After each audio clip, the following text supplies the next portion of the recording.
নন্দীগ্রামে এক বিজেপি কর্মীর বাড়িতে বিস্ফোরণ এবং যে বিস্ফোরণে ৩ জন জখম হয়েছেন বলে জানা যাচ্ছে, এমনই দাবি করছে পুলিশ।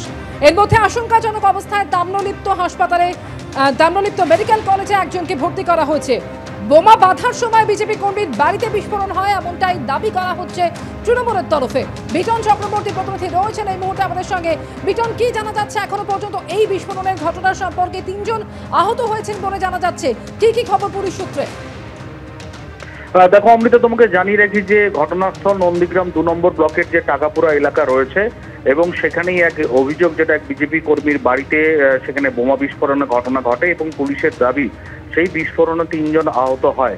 তাদের মধ্যে একজনকে কিন্তু ইতিমধ্যেই তমলুকে যে তাম্রলিপ্ত মেডিকেল কলেজ হাসপাতাল রয়েছে সেখানে ভর্তি করানো হয়েছে। তবে কি কারণে এই বিস্ফোরণ তা নিয়ে কিন্তু এখন একটি দ্বন্দ্বে রয়েছে পুলিশ, এবং যেটা রাজনৈতিকভাবে চাপানোতর ইতিমধ্যেই শুরু হয়েছে। তৃণমূলের পক্ষ থেকে অভিযোগ করে বলা হচ্ছে যে ওই বিজেপি কর্মী বাড়িতে সেখানে বোমা বাঁধার কাজ চলছিল, অন্তত ১৫ থেকে ২০ জন সেখানে ছিলেন এবং সেই বোমা বাঁধার সময় কিন্তু বিস্ফোরণ ঘটে।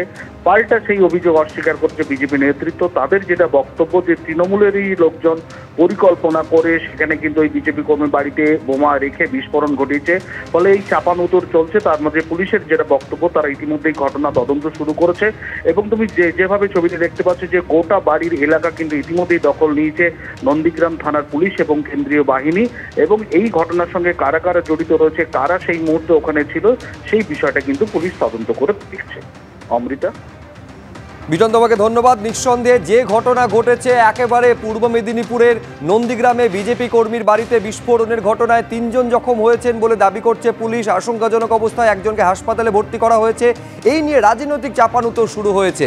বিজেপি যখন অভিযোগ করছে তৃণমূলের বিরুদ্ধে, তৃণমূল আবার বিজেপির দিকে আঙুল তুলেছে। কার কি বক্তব্য আমি পরপর রাখবো আপনাদের সামনে। ওখানে ভারতীয় জনতা পার্টির লোকজনই জড়ো হয়ে তারা বোম তৈরি করছিলেন। কি কারণে বোম তৈরি করছিলেন, কি ব্যাপার, কি সেটা তো তদন্ত সাপেক্ষ, সেটা পুলিশই তদন্ত করে দেখবে। আমরা যতটুকু জেনেছি যে ওনারা ভারতীয় জনতা পার্টির সমর্থক ছিলেন। আমাদের সিআরপিএফ, আমাদের পুলিশ প্রশাসন, রাজ্য পুলিশ প্রশাসন এবং কেন্দ্রীয় সিআরপিএফ বাহিনীও আছেন। ওনারা এসছেন, এলাকা ঘিরে রেখেছেন। এসপি সাহেব এসছিলেন বলে শুনেছি। ওনারা তদন্ত করছেন।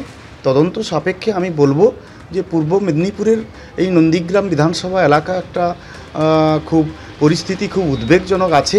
আমরা চাই না কোনোরকমভাবে রক্ত ঝরুক এলাকায়। তদন্ত হলেই সত্য উদ্ঘাটন হবে এবং কোনোরকমভাবে এলাকায় যাতে অশান্তি বিশৃঙ্খলা না হয়, সেটা আমি আমার সর্বভারতীয় তৃণমূল কংগ্রেস দলের থেকে এলাকাবাসীর কাছে অনুরোধ করব যে এলাকা যাতে শান্ত থাকে এবং এভাবে এলাকায় যাতে পরিস্থিতি অবনতির দিকে না যায়, সেদিকে সকলের সাথে সদা সতর্ক দৃষ্টি রাখি।